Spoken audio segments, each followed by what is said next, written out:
Hey guys, welcome back here to Advanced Bass Fishing, and appreciate you guys tuning in for today's episode.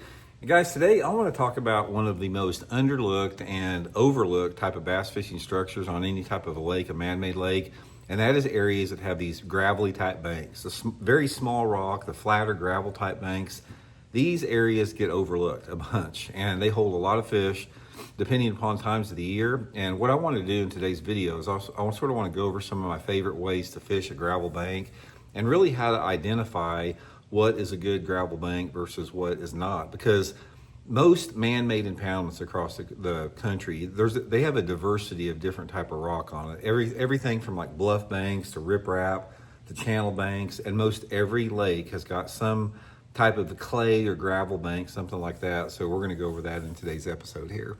Also, guys, before we get started, one quick reminder, we do have my winter Fish the Moment lake map breakdowns up on the fishthemoment.com website. In addition to all 4 seasons, we got them for all 4 seasons of the year. If you guys are looking to get some good places on your favorite lake, GPS waypoints that you can put straight into your depth finder, and tips and advice on the baits and how to fish each GPS spot that I put in there, just go to that fishthemoment.com website. I'll put the link in the description of this video and get you one of those maps. And if you have any questions on it, if you get a map, feel free to shoot me a private message on my Facebook page, Randy Blaukat Professional Angler, and we'll go over everything, get you straightened out on that. So appreciate it. Okay, gravel banks are one of the least fished type of structures in a lake because a lot of them just don't look very fishy. Most of them don't have much cover on it. They're bare gravel, flat.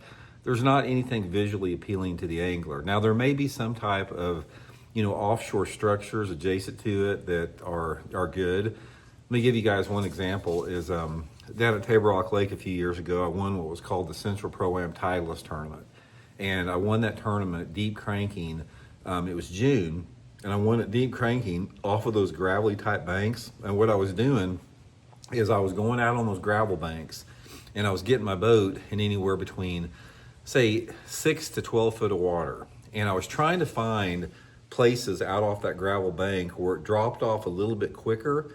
And if I could say, for example, it went from very gradual, like just like this on a gravelly bank, then all of a sudden it dropped off just a little bit, that's where those fish were sitting. And sometimes they were just on the bare gravel with no drop, as if I just concentrated on that 6 to 12 foot zone. So that's one example of how you can catch them out off the bank with it, but you can also catch them right up on the bank. And I sort of want to go over that in today's episode here. Okay, now let's talk a little bit about, first of all, what makes one gravel type bank better than others, because they're not all the same.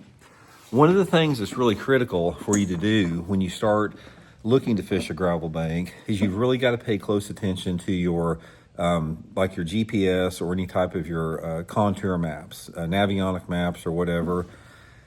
A gravel bank, for it to be productive consistently, has got to be somewhat close to a proximity to deeper water. Now, sometimes you can have a gravelly flat bank that is very close to a drop-off or a creek channel, and sometimes those flat gravelly banks are like on the opposite side of a creek or cove, or they're just flat a long way out in front of them.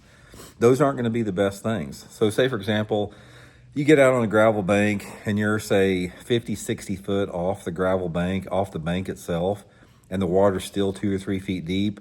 Probably not going to be that good. But if you are on a gravel bank that gradually slopes down and then drops off deeper, say into 15 or 20 foot of water, those are really good spots. A prime example, guys, is like Kentucky Lake, or some of the TVA lakes have a lot of water like this, where they've got gravelly type banks and points that drop off close to deeper water, and those are excellent areas for bass to move up and feed on.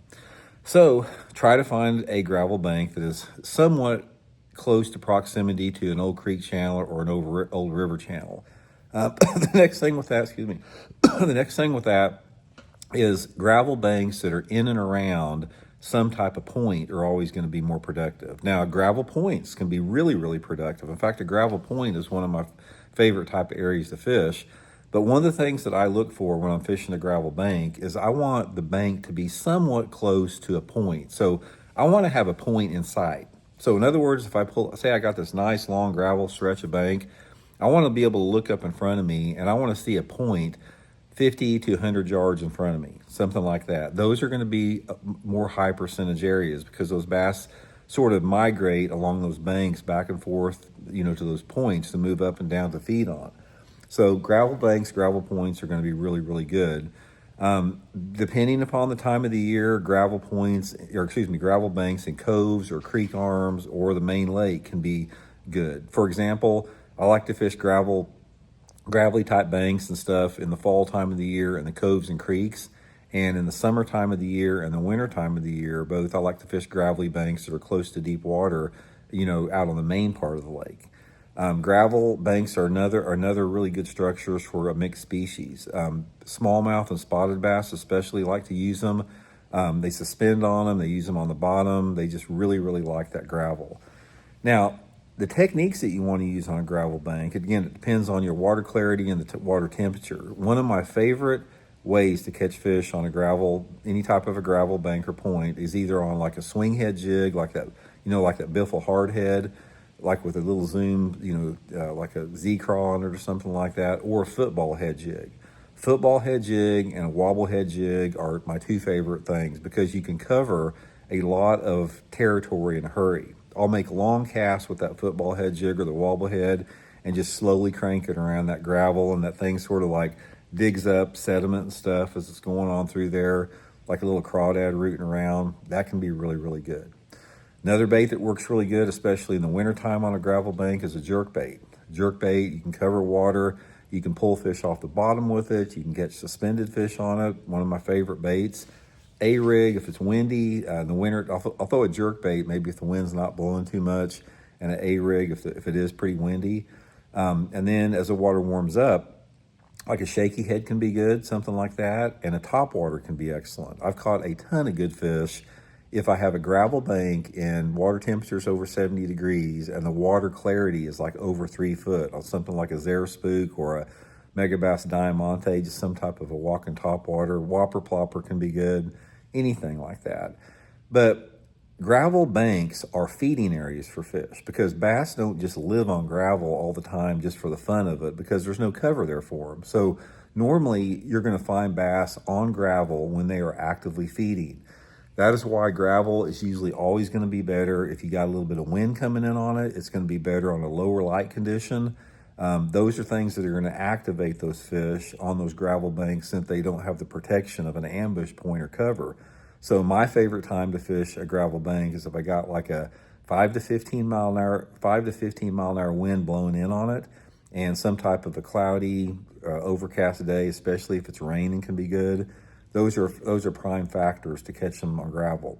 Gravel's always good at night. If you like to night fish, fishing a spinnerbait like a black spinnerbait or casting the Texas rig worms, really good at night.